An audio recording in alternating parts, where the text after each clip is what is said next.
हाँ ये हमेशा लाइव ये चलना चाहिए।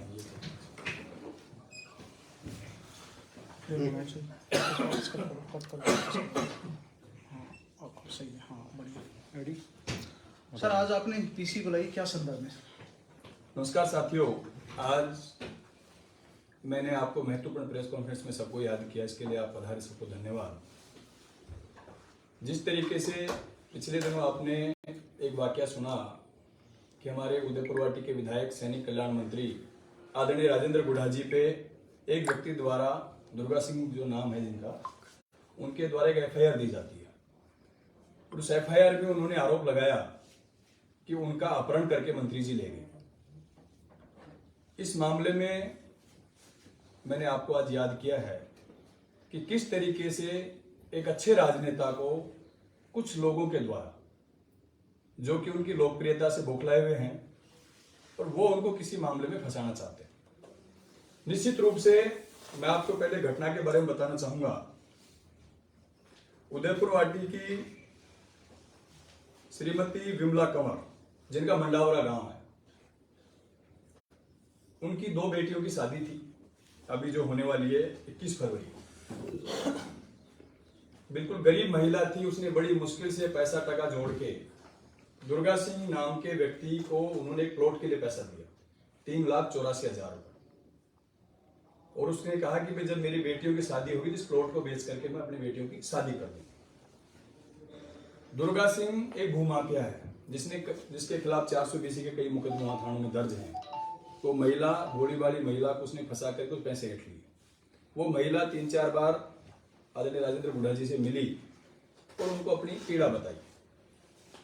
घटना के दिन वो सुबह सुबह उनके घर पे आई, 11 बजे राजेंद्र गुढ़ा जी से उनकी मुलाकात हुई। तो उन्होंने बताया, रोने लगी महिला, और उसने कहा कि मैं मेरी बेटियों के साथ आत्महत्या करूं, क्योंकि मेरे साथ अन्याय हुआ। जो पैसा मैंने मेरे जीवन में जोड़ा, उस पूरे पैसे को दुर्गा सिंह खा के बैठ गया। ना मेरा फोन नहीं उठा रहा, ना मुझे पैसा दे रहा, और झूठे प्लॉट के नाम पे मेरे से पैसे दिए। दुर्गा सिंह चूंकि वहां कई घटनाएं कर चुका था उदयपुर वाटी में, उसके बाद वो नीमका थाना शिफ्ट हो गया, नई जगह पे नया मकान बना के रहने लग गया। गुढ़ा जी ने उनको फोन किया कि भाई आप इनके पैसे दो। उससे पहले उन्होंने सीकर एसपी को भी 2 बार फोन किया कि भाई इस महिला के साथ इस व्यक्ति ने अन्याय किया है, इसके पैसे हैं, गरीब महिला, ये कहां से बेचारी बेटियों की शादी करेगी। लेकिन सुनवाई नहीं हुई। वो खुद उस व्यक्ति, जब फोन नहीं उठा रहे थे तो खुद उस व्यक्ति से दुर्गा सिंह से मिले राजेंद्र गुढ़ा जी उसके घर पे जाते हैं। चूंकि वो नई जगह बस चुका था, नई कॉलोनी थी, उसको लगा कि यहाँ अगर ये मंत्री जी बैठेंगे, बात करेंगे तो मेरी बातों का खुलासा हो जाएगा कि मैं किन बातों में लिप्त हूँ। उसने कहा साहब मैं आपके साथ ही चलता हूँ, चल करके वहीं अपन बात कर लेंगे। उन्हीं की सरकारी गाड़ी में बैठ के उनके फार्म हाउस पे वापस आ गए। वहां वो महिला भी थी। गुढ़ा जी ने उनके भाई को और गांव के 2-4 व्यक्ति को और बुलाया वहां फार्म हाउस पे कि भाई इस व्यक्ति ने इस महिला के साथ फ्रॉड किया है, ये गरीब महिला है, ये आत्महत्या करने पे मजबूर है, तो इसको कहो कि इसके पैसे लौटाए। उसके भाई, दुर्गा सिंह के भाई है विक्रम सिंह ने उस पैसे की उनको कहा मंत्री जी आप ये पैसे दे दो, मैं आपको ये पैसे मैं लौटाऊं। मंत्री जी ने अपनी जेब से उस महिला को 3,84,000 रुपए उस समय दिए कि गरीब महिला है, बेटियों की शादी है, बेचारी कहां परेशान होगी। उनका आपको पैसे मैं दे रहा हूं, इनसे पैसे मैं ले लूंगा। उसके बाद वो सब लोग अपने अपने घर चले जाते हैं। अब इसमें कहां तो अपहरण हुआ, कहां उसको धमकी दी गई। आप देखिए, सरकारी गाड़ी से मंत्री खुद वहां जाते हैं। मंत्री जी तो मंत्री जी अगर अपहरण करने जाएंगे तो खुद जाएंगे क्या? सरकारी गाड़ी लेकर के जाएंगे क्या? उसके बाद जिस तरीके से राजेंद्र गुढ़ा जी ने उदयपुर वाटी में बड़ा किसान सम्मेलन किया, लगभग 50-60 हजार लोग उसमें जुटे, सचिन पायलट साहब उस सम्मेलन में आए। उनकी लोकप्रियता को देखते हुए, उनकी लोकप्रियता से घबरा करके कुछ लोगों ने उस व्यक्ति जिसने एफआईआर दर्ज कराई, दुर्गा सिंह, उसको जयपुर बुलाया जाता है। जयपुर बुला करके उसको मैनेज किया जाता है राजेंद्र गुढ़ा जी के खिलाफ एफआईआर दर्ज करवाने के। अब सरकार के मंत्री, राजस्थान सरकार के मंत्री के खिलाफ एफआईआर दर्ज होती है तो गृह मंत्रालय क्या कर रहा है? गृह मंत्रालय क्या कर रहा है? गृह मंत्रालय को पता नहीं एफआईआर किसके खिलाफ दर्ज हो रही है। वहां के संबंधित एसपी, डीवाईएसपी, गृह मंत्रालय को सूचित नहीं किया उन लोगों ने। कि एक मंत्री के खिलाफ इस तरीके से झूठी एफआईआर दर्ज की जाती है, तो आम आदमी के खिलाफ इस तरीके से क्या हो रहा होगा? निश्चित रूप से यह जांच का विषय है कि दुर्गा सिंह जयपुर में किन किन लोगों से मिला, किन किन लोगों ने उसको प्रेशराइज किया, किन किन लोगों ने उसको मैनेज किया कि राजेंद्र गुडा के खिलाफ एफआईआर दर्ज कराई जाए। ये बड़े शर्म की बात है हम लोगों के लिए। हमारी सरकार का मंत्री, एक दबंग आदमी जिसने 2 बार हमारी सरकार की मदद की, 2008 में बीएसपी से जीत करके आए, हमारी सरकार को सुचारू चलाने के लिए जब हम 96 पे आ गए थे, एक 6 एमएलए को मर्ज करा करके और हम 5 साल तक हमारी सरकार चलवाई। फिर 2018 में दोबारा बीएसपी से जीत के आए और जीत करके फिर हमारी सरकार को बचाने का काम किया और फिर 6 एमएलए कांग्रेस में मर्ज कराए। जो व्यक्ति खुद की ताकत के ऊपर एक बार खुद के भाई को एमएलए बनाया, 2 बार खुद एमएलए बने, 4 में से 3 चुनाव जीते विधानसभा के, बिना जाति के समीकरण के, बिना पार्टियों के। ऐसे मजबूत व्यक्ति को कौन कमजोर करने का काम कर रहा है, ये जांच का विषय। लेकिन सर आपकी बात से एक बात निकल के आई है कि एक बदमाश किस्म का जो व्यक्ति है दुर्ग सिंह, जैसा कि आप बता रहे हैं, उसने एक रिपोर्ट दी और रिपोर्ट दर्ज भी हो गई, न तो उसको जांच में रखा गया, ना मंत्री महोदय से पूछा गया। तो इसके पीछे किसकी साजिश हो सकती है, किसका हाथ है? मैं वही बताना चाह रहा हूं आपको कि जिस तरीके से सरकार के मंत्री के खिलाफ आम आदमी एफआईआर लेके घूम रहा है, उसकी एफआईआर दर्ज नहीं होती। सरकार के मंत्री के खिलाफ जिस त्वरित गति से एफआईआर दर्ज होती है, तुरंत प्रभाव से, चूंकि क्या एमएलए की जांच सीआईडीसीबी करती है, सीआईडीसीबी में तुरंत फाइल जाती है, उस पर जांच शुरू हो जाती है। तो निश्चित रूप से यह जांच का विषय है कि जो व्यक्ति फ्रॉड है, जिसने फ्रॉड किया है, जो 420 के जिसपे मुकदमे दर्ज है, जिसने एक महिला के साथ फ्रॉड किया है, उस व्यक्ति को कौन बना दे रहा है और कौन ऐसे व्यक्ति को फंसाना चाह रहा है जिसने अपनी ताकत से, जनता के प्यार से, जनता के दुलार से 3 बार विधानसभा चुनाव जीतने का काम किया। और निश्चित रूप से मैं आपको बताना चाहूंगा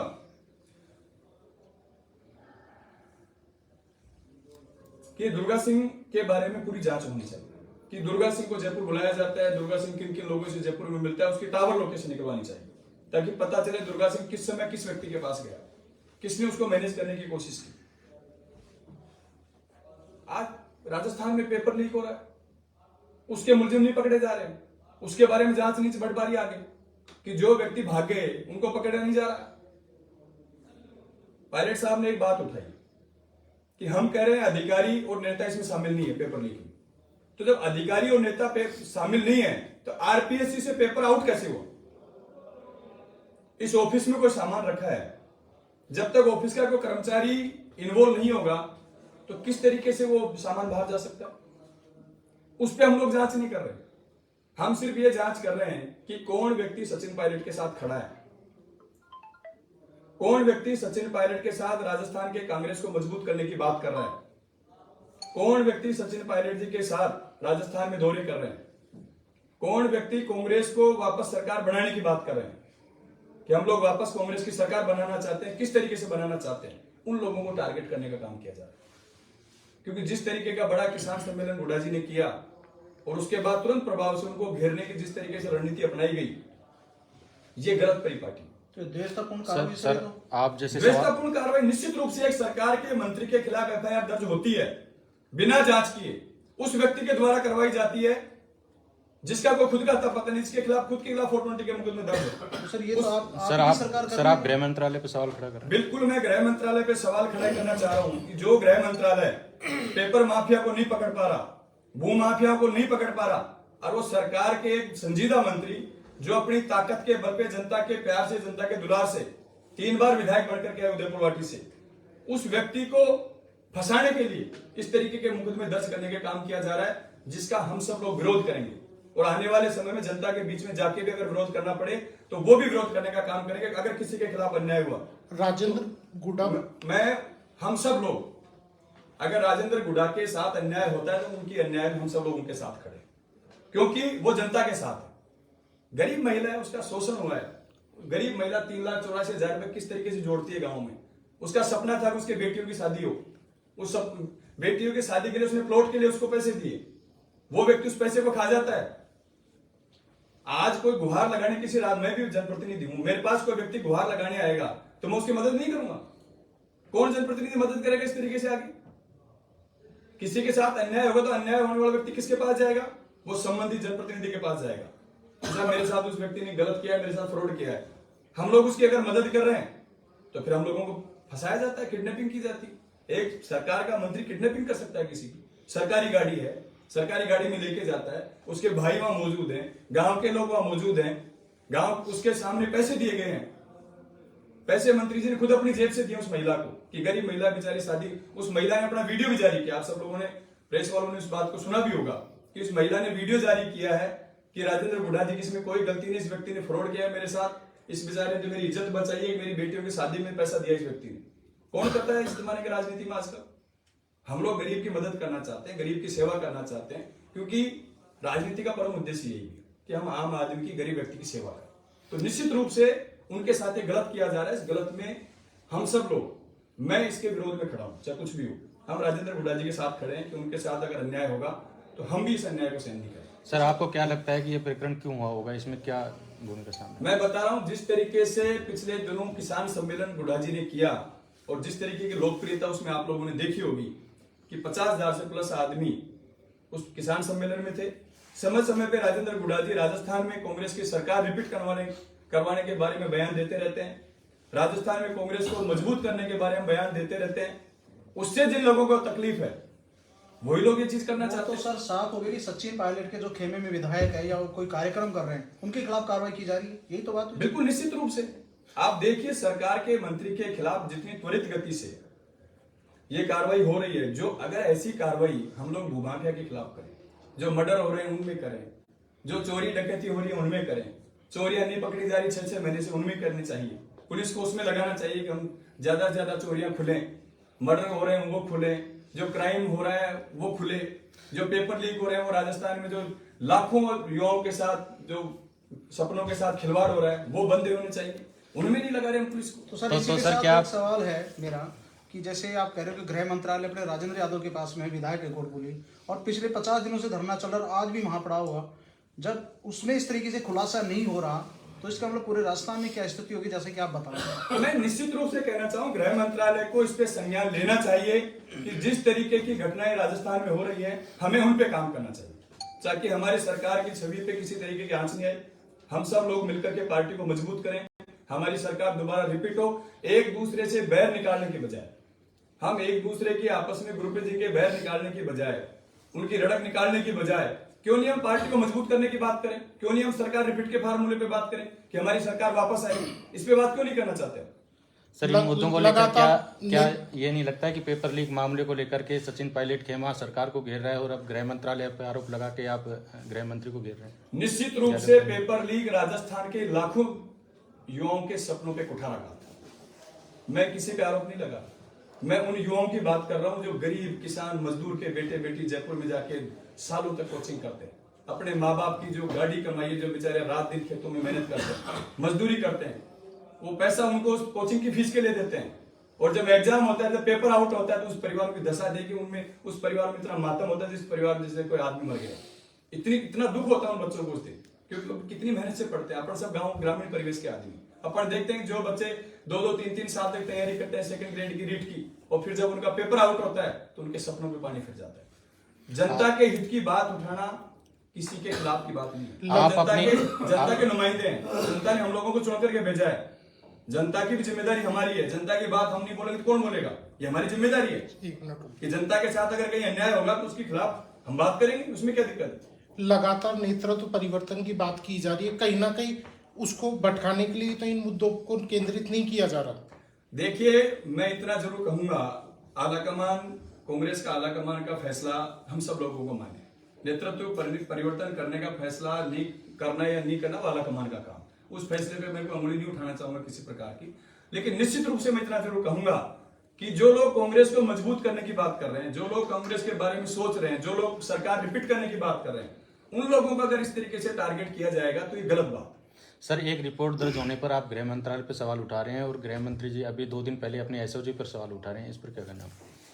रिपोर्ट गलत दर्ज हुई है, रिपोर्ट दर्ज होना गलत नहीं, रिपोर्ट गलत तरीके से दर्ज हुई है कि एक सरकार के मंत्री के खिलाफ एक भूमाफिया जिसका खुद का बैकग्राउंड आप उठा के देखिए, जिसके 420 के जिसके जमीनों के मुकदमे दर्ज है, वो व्यक्ति जिस व्यक्ति मंत्री महोदय ने जिस महिला की मदद करी उसके खिलाफ मुकदमा दर्ज करवा रहे हैं और मुकदमा दर्ज भी हो जाता है।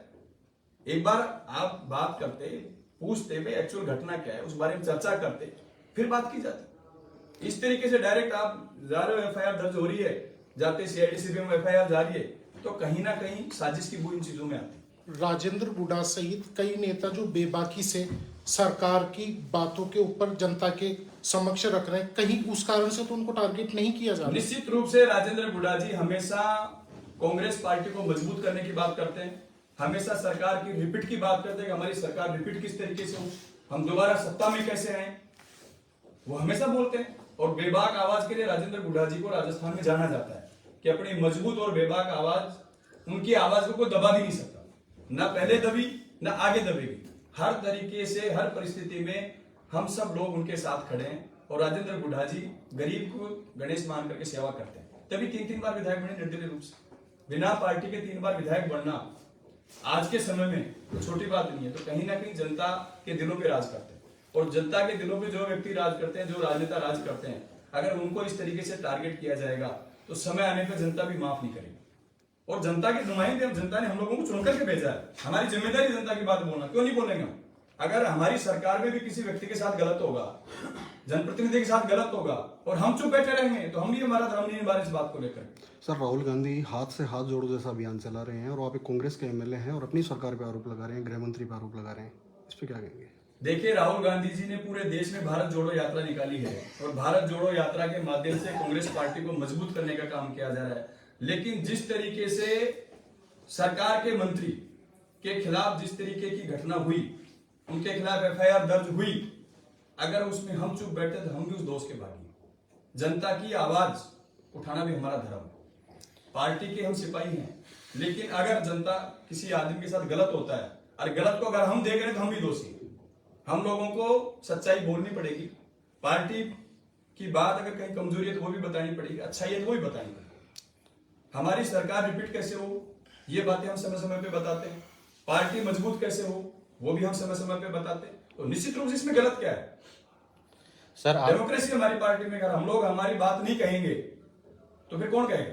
सर, आपके पड़ोसी विधानसभा क्षेत्र में 50 दिन से धरना लगातार चल रहा है, गृह मंत्री का क्षेत्र है, लेकिन सरकार की तरफ से अभी तक किसी भी जनप्रतिनिधि या अधिकारी ने जाके उनकी सुध नहीं ली है। देखो, मुझे इस घटना की जानकारी नहीं है, समाचार पत्रों के माध्यम से मैंने पढ़ा है और निश्चित रूप से राजेंद्र यादव जी वहाँ के विधायक हैं, संजीदा व्यक्ति हैं और मुझे लगता है इस मामले में निश्चित रूप से कार्रवाई करें। थैंक यू, धन्यवाद।